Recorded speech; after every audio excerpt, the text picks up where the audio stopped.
Our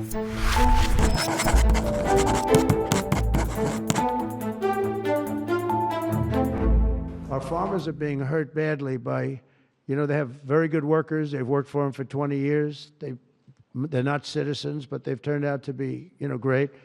And we're going to have to do something about that. We can't take farmers and take all their people and send them back because they don't have maybe what they're supposed to have, maybe not. And you know what's going to happen and what is happening? They get rid of some of the people because, you go into a farm and you look and people they've been there for 20, 25 years and they've worked great and the owner of the farm loves them and everything else. And then you're supposed to throw them out. And you know what happens? They end up hiring the people, the criminals that have come in, the murderers from prisons and everything else.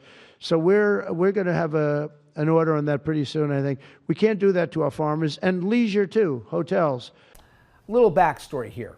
Trump and his little troll, Stephen Miller, were reportedly livid a few weeks back at the slow pace of deportations.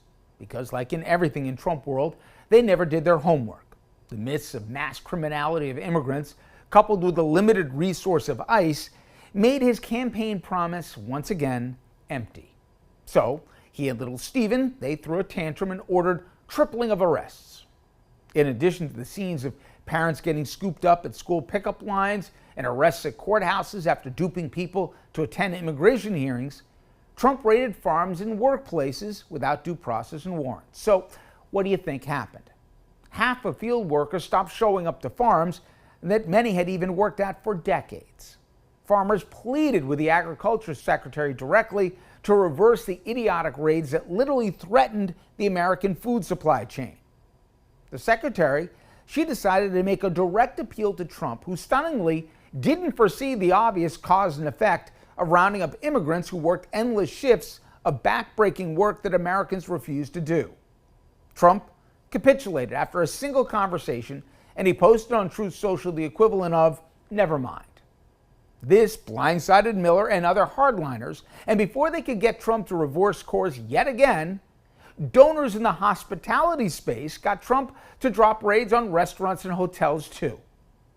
Now, this exercise should confirm a few things. First, Trump never had a conviction in his beliefs. While I find his hatred of immigrants to be genuine and patently un-American, his non-committal nature proves he didn't consider them a threat to our nation, just a population to punish for political sport. Secondly, the dysfunction that we all suspect in this administration, even one comprised of unqualified supplicants who, unlike in his first term, will not push back on unconstitutional acts, they're even worse than we thought.